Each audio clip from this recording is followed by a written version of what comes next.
Olá, aventureiro! Se toda a trama de Sangue de Zeus girou em torno da libertação e aprisionamento das almas dos gigantes, aqui fica a minha pergunta. E a alma de Zeus? Pra onde foi parar? Eu sou o Luiz, bem-vindos ao Monstros e Aventuras, e esse questionamento é fundamental para a segunda temporada. Pois, se vemos os gigantes em si, que foram os monstros que quase destruíram o Monte Olimpo, eles só foram derrotados no passado e mesmo no presente por causa que foi criada uma forma de arrancar as almas dos seus corpos e aprisionar elas. Lembrando que temos Hades governando o mundo dos mortos e tivemos que criar um meio que fosse ainda mais contentor do que a dimensão inteira do mundo dos mortos, que foi aquela caixa especial criada por Hefestos para poder aprisionar as almas dos gigantes, porque mesmo mortos eles davam trabalho. Temos que lembrar que o sangue deles por si só, sem as almas, já criou os demônios na história.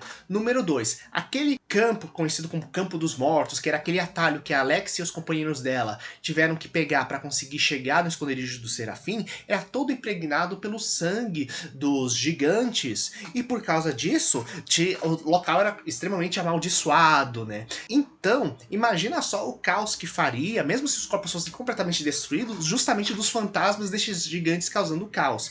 E a gente tem noção de que os deuses sabiam disso porque é dito que na batalha original, tanto deuses quanto vários gigantes, eles morreram. Então eles tinham a noção do poder que tinham mesmo as almas dos gigantes, né? E nesse processo a gente fica a pergunta, e a alma desses deuses? Para onde foi parar? Porque até o momento temos na série 3 pontos diferentes.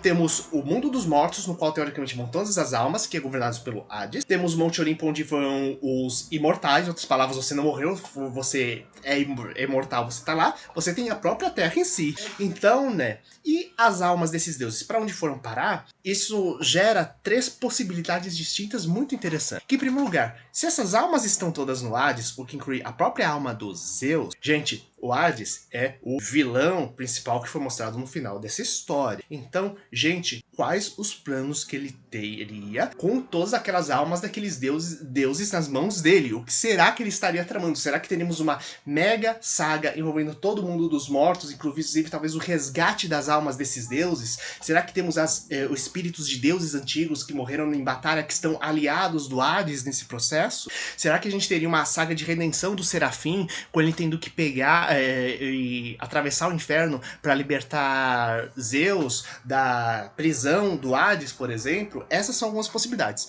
A outra possibilidade é o seguinte: na mitologia clássica, a gente tem um outro reino sobrenatural que é o próprio espaço celestial, onde estão as constelações. Então, existiam aqueles que morreram, mas não iam nem pro mundo dos mortos, onde ficava tanto o paraíso quanto os locais de tortura, nem eram transformados em imortais no Monte Olimpo, mas sim, eles ganhavam uma outra forma de vida, uma outra forma de imortalidade, sendo transformados em constelações, um universo próprio sem o corpo físico deles, né? Tanto que existe o conceito dentro da Grécia Antiga de que o local acima, que era acima do espaço que a gente conhecia, acima do céu celeste com as nuvens, seria feito de uma matéria-prima chamada de éter. Inclusive, certas histórias contam que um dos deuses primordiais é o próprio éter, que pegaria e regeria toda essa dimensão do espaço, do qual ficariam a lua, as estrelas e os planetas, né?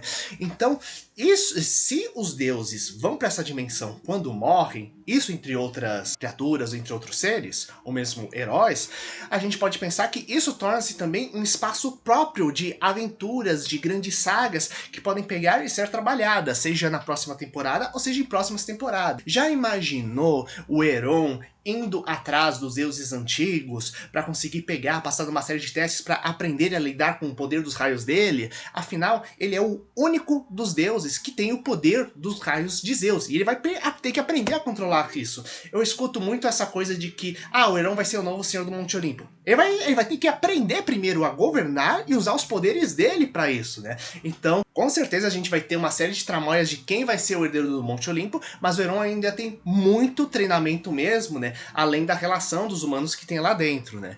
E, inclusive, isso gera uma outra pergunta muito interessante. A gente está falando das almas dos deuses, a alma dos gigantes, e a pergunta que fica é: E a alma do Cronos? E o que aconteceu com os titãs da titanomaquia? Afinal, a gente soube dos gigantes e dos deuses. E o grande líder, o grande pai dos Zeus, que provavelmente deve ser o Cronos dessa história. O que aconteceu com a alma dele e dos seus seguidores? Será que vamos ver, de repente, o que aconteceu com a alma? Vão ser o fantasma de Urano, na verdade, pegando e manipulando tudo para tentar retornar de repente? O que seria uma possibilidade?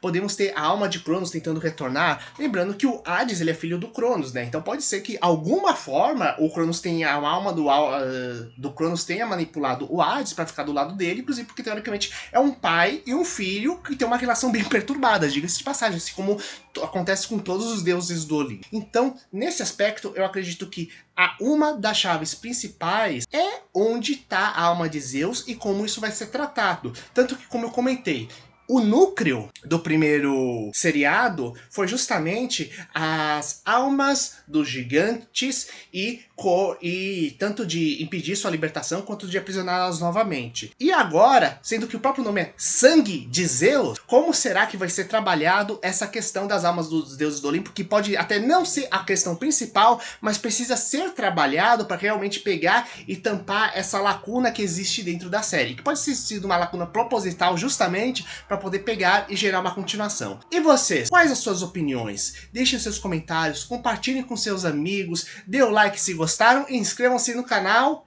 e até mais, galera!